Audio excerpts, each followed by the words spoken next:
Hi hello నమస్తే welcome back to my channel friends. Last వీడియోలో అయితే రూమ్ ఖాళీ చేస్తున్నామని చెప్పాను కదా. ఆ వీడియోస్కి అయితే చాలా యూస్ అండ్ లైక్స్ వచ్చినాయి అన్నమాట.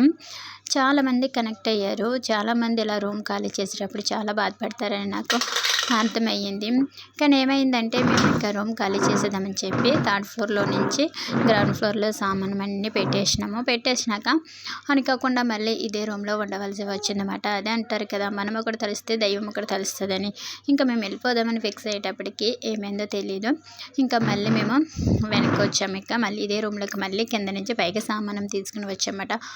అట్లా తీసుకుని వచ్చాము. కానీ వేరే చోట మేము రెంట్ పైసలు ఇచ్చేసినాము 1 మంత్కి. సో ఆ పైసలు అయితే తిరిగి రాలేదు. వాళ్ళకి కాల్ చేసి అడుగుతున్నా సరే నేను వితిన్ 3 అవర్స్లో అతనికి చెప్పేసినాము రావట్లేదని. కనీసం ఒక 1000 రూపీస్ ఖర్చు చేసుకుని మిగతా పైసలు వేసేయండి అన్న అంటే, నేను వేస్తాను, నా రూమ్లోకి ఎవరైనా వచ్చినాక ఎన్ని రోజులు పడితే అన్ని రోజులు పైసలు ఖర్చు చేసుకుని నేను ఇస్తాను అయితే అంటున్నారన్నమాట. ఎన్నిసార్లు ఫోన్ చేసి బ్రతిమాలినా సరే నేనైతే అట్లనే మాట్లాడుతున్నారన్న. మీకు కనీసం నేను ఒక రోజు అయిపోయినా కూడా చెప్పలేదు కదన్నా, 3 అవర్స్లో చెప్పేసిన కదన్నా, కనీసం 1000 ఖర్చు చేసి మిగతా పైసలు ఇవ్వండి అన్నా సరే వాళ్ళు అసలే ఇవ్వట్లేదు. కొంతమంది ఇట్లానే ఉంటారు. అన్న మేము కూడా డ్యూటీలు చేసిన బ్రతికి వాళ్ళమే కదన్నా, కొంచెం అర్థం చేసుకోండి అంటే, నీ పైసలు నాకు ఎందుకమ్మా ఇచ్చేస్తానంటుండే కానీ వేయట్లేదు. అప్పుడే 1 వీక్ అయిపోతుంది, ఇంకా పైసలు మాత్రము వెయ్యలేదు. ఇంకా మా హస్బెండ్ అన్నారు, ఇంకా అతను వెయ్యరు, ఇంక వదిలే, ఫోన్ కూడా చేయకు అన్నారు. ఏమో చేస్తే చేస్తారు కదా, ఎంతో కొంత నా ఆస్తి అయితే చేస్తుంటే అని అట్లనే మాట్లాడుతుండే కానీ ఒక పైసలు మాత్రం వెయ్యట్లేదు. మేము రూమ్లోకి వెళ్ళకుండానే అతనికి అమౌంట్ అంతా ఇచ్చేయడం వల్ల మేము 10,000 లాస్ అయిపోయినాము.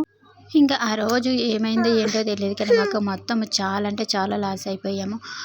ఇంటి దగ్గర ఈశ్వర్ కూడా పట్టలేడు అంటాడు కదా, అదేవిధంగా మాతోనే ఉండి మాతో తిని మాతో తిరిగి చివరికి మేము ఎంత కష్టపడుతున్నామో కళ్ళారా చూసి కూడా మా పైసలు అలాగే మా గోల్డ్ కూడా తీసేసుకున్నాడు.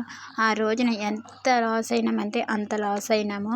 కానీ ఎందుకో దేవుడు మళ్ళీ ఇదే రూమ్లో ఉంచాడు. ఒకవేళ మేము ఇక్కడ నుంచి వెళ్ళిపోతే ఆ గోల్డ్ ఆ పైసలు ఎక్కడో పడిపోయినాయేమో అనుకుందాము. ఇక్కడ ఉండడం వల్ల ఎవరు తీశారు ఏంటన్నది ఎంతో కొంత నిజం తెలిసింది. అందుకేనేమో ఏది జరిగినా మన మంచిగా అంటారు పెద్దవాళ్ళు. నాకు వచ్చిన శారీ ప్రీ ప్లీటింగ్ ఆర్డర్స్ నేను నైట్లో చేసుకుంటాను. ఎందుకంటే పిల్లలని పడుకోబెట్టి నైట్ తెల్లవారుజామున 4 వరకు కూడా చేస్తూ ఉంటాను. అలా సంపాదించుకున్న పైసలు అలాగే మా హస్బెండ్కి వాళ్ళ అక్క పెట్టిన పెళ్లి రింగు అన్నీ మొత్తము అన్నీ తీసేసుకున్నాడు. అడిగితే మాత్రం పైసలు తీసని గోల్డ్ తీయలేదని అంటుండు. పైసలు తీసినాడు గోల్డ్ తీయడా అంటే ఎవరు నమ్ముతారు? పాపం పిల్లలే కదా అని చెప్పి మనం జాలిపడి ఏదుంటే అది పెట్టి ఇంట్లోకి రానిచ్చడమే తప్పు. అలా చేసినందుకే ఈరోజు మాకు ఇలా చేసినాడు. ఈ రోజుల్లో ఎక్కడ వాళ్ళని అక్కడే ఉంచాలి, ఎవరి మీద అంత నమ్మకం పెట్టుకోకూడదని నాకు ఇప్పుడు అర్థమయ్యింది.